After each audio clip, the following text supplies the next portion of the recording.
하나님의 주권에 순복하는 믿음, 하나님의 주권에 순복하는 믿음이라는 제하에서 오늘 말씀을 우리 함께 나누도록 하겠습니다.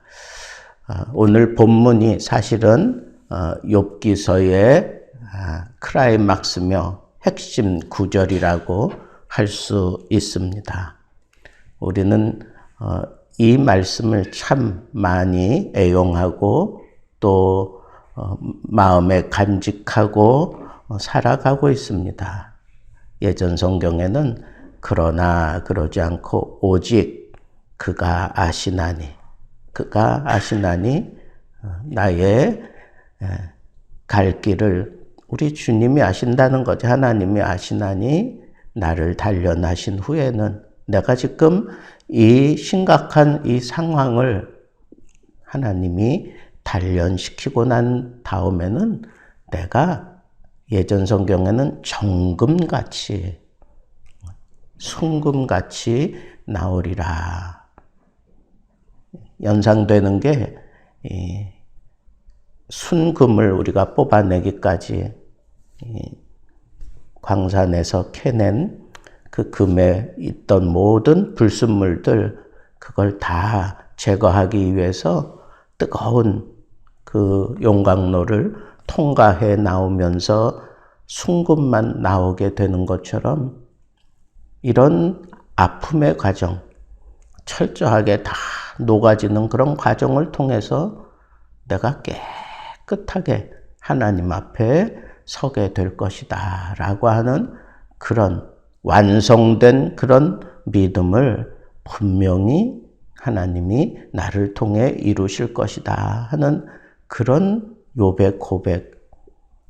사실 우리가 그동안 계속 이 친구들과 욥이 변론하는 그런 내용을 쭉 살펴봐 왔기 때문에 지금 욥이 어떤 과정을 통해서 이런 고백을 하고 있구나 하는 것을 우리가 생각해 볼 때 욥은 지금 이 친구들과 이 변론을 하는 그런 상황 속에서 아주 단련되고 있는 거구나 라고 하는 그런 사실도 우리는 깨달을 수 있고, 욥이 자기 생일을 저주하고 하나님이 도대체 나한테 왜 이렇게 하시는지 모르겠다.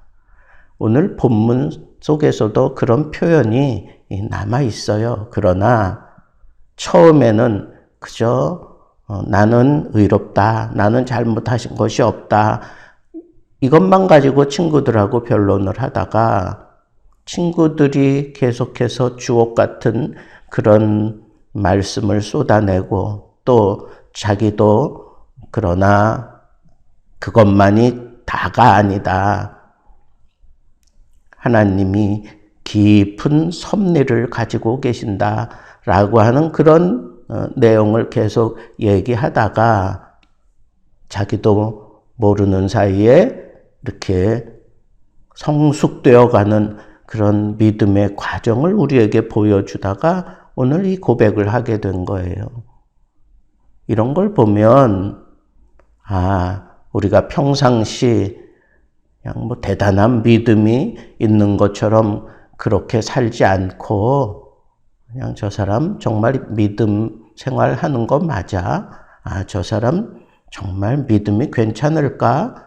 뭐 그렇게 의심이 들 정도로 아주 조용하게 티내지 않고 그렇게 믿음 생활을 하다가도 어떤 심각한 상황에 이르러서는 그 안에 담겨져 있었던 그 믿음이 툭 튀어나오게 되는 거구나 라고 하는 사실도 우리는 생각해 볼 수가 있습니다.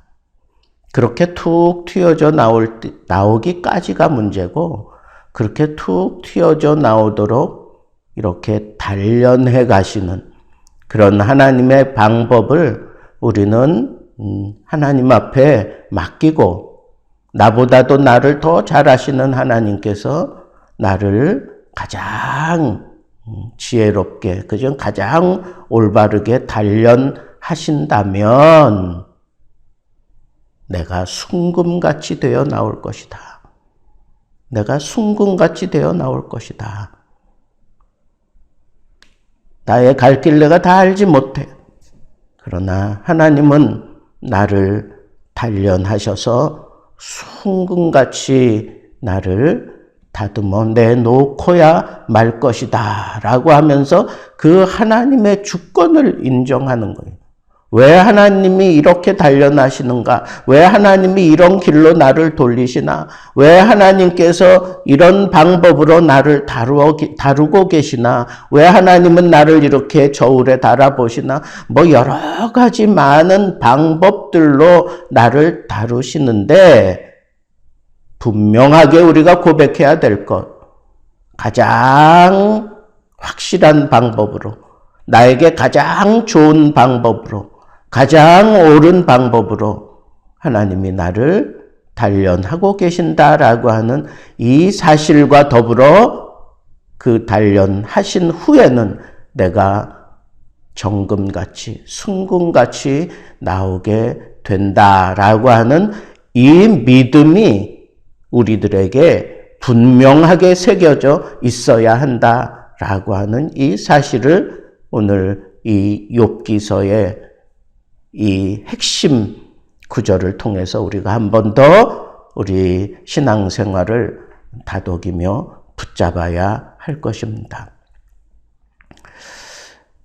오늘 본문 속에 나타난 내용은 욥이 자신이 처한 그 고난의 상황에는 분명히 의로우신 하나님의 섭리가 있다라고 하는 그런 고백을 10절부터 14절에 하고 있습니다.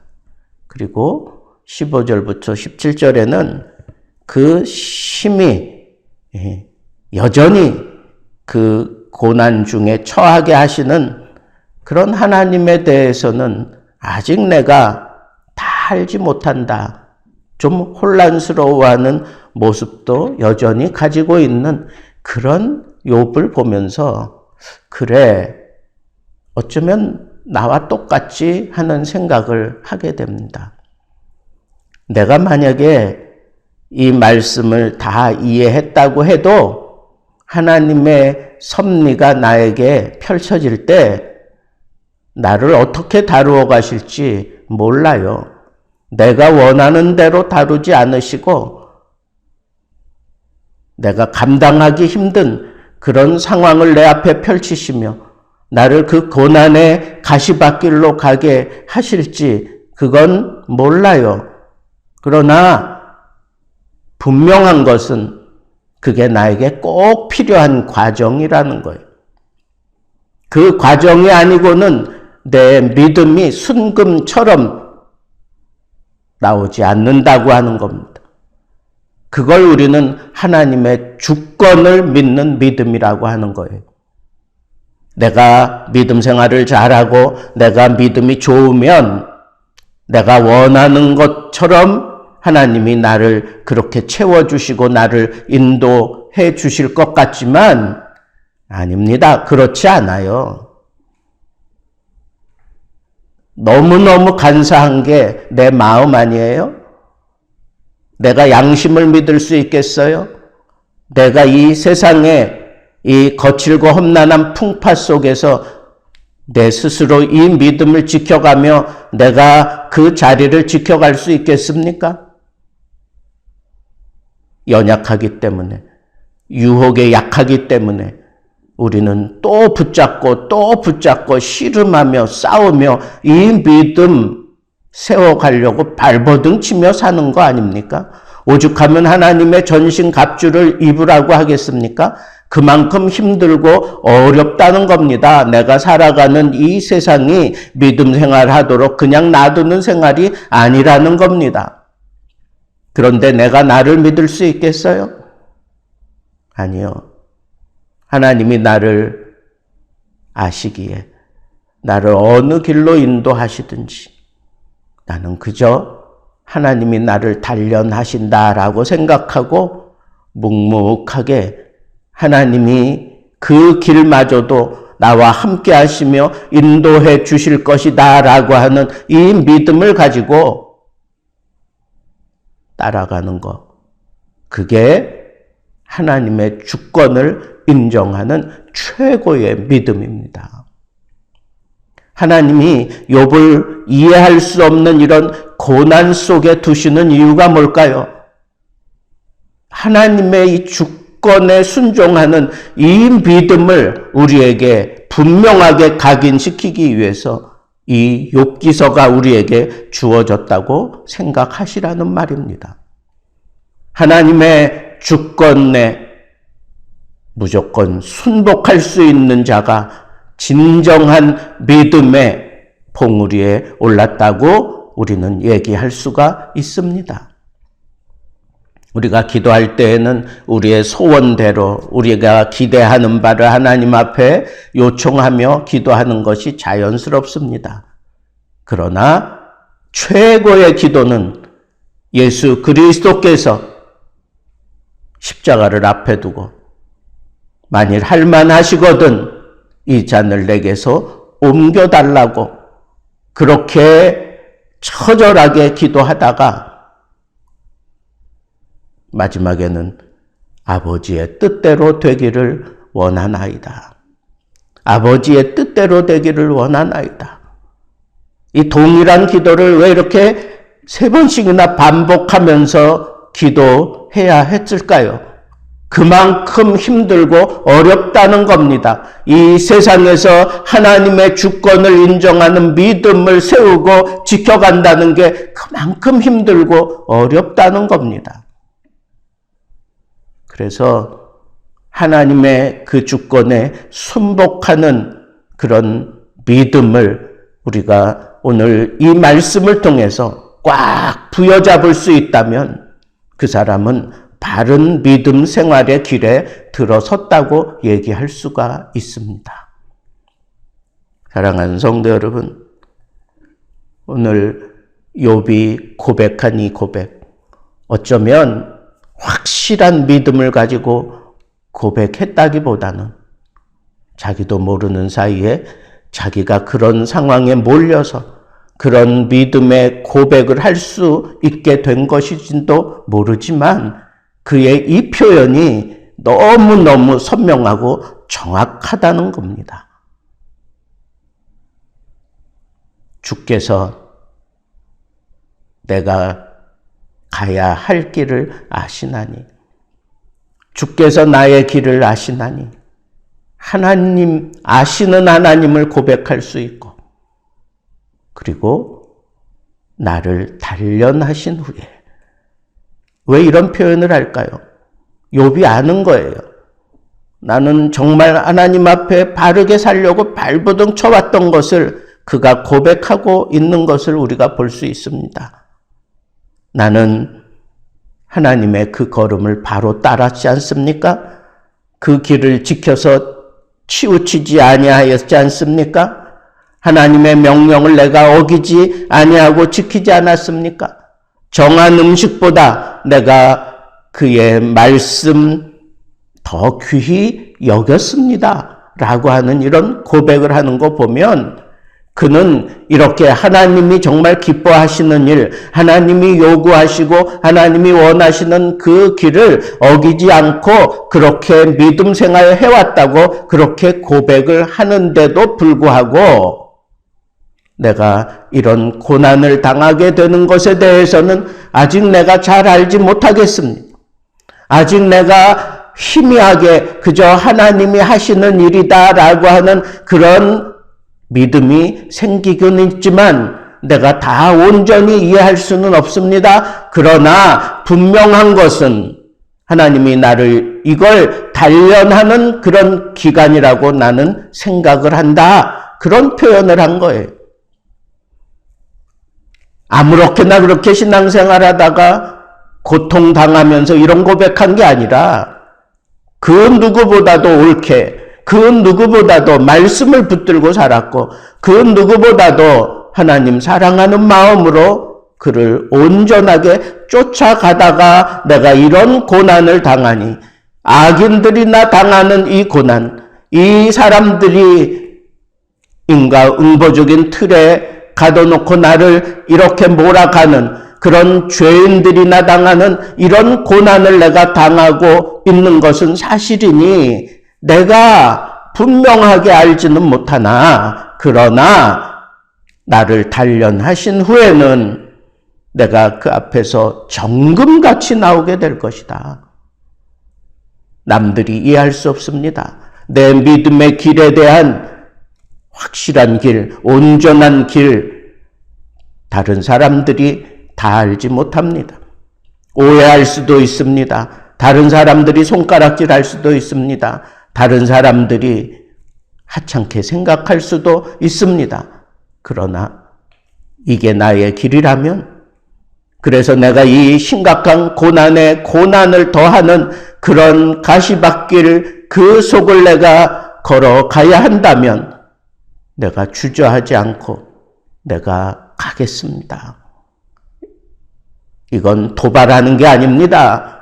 하나님의 주권을 인정하니까 내가 다 이해할 수는 없지만, 아직도 내 마음속에 다 이해되어지지는 않지만 분명한 것은 하나님이 나를 단련하시는 기간이라고 나는 생각한다는 거예요. 그리고 이 기간이 끝나는 때에는 내가 정금같이 순금같이 나오게 된다고 하는 이 확실한 믿음을 가지고 나는 이 길을 끝까지 가겠노라고 그렇게 얘기하는 거예요. 어떻게 이런 고백을 할 수 있나? 하나님의 주권을 인정하기 때문에 그래. 하나님의 주권에 순복하기 때문에 그런 겁니다. 그러면서 이렇게 얘기합니다. 내게 작정하신 것을 그는 반드시 이루실 것이다.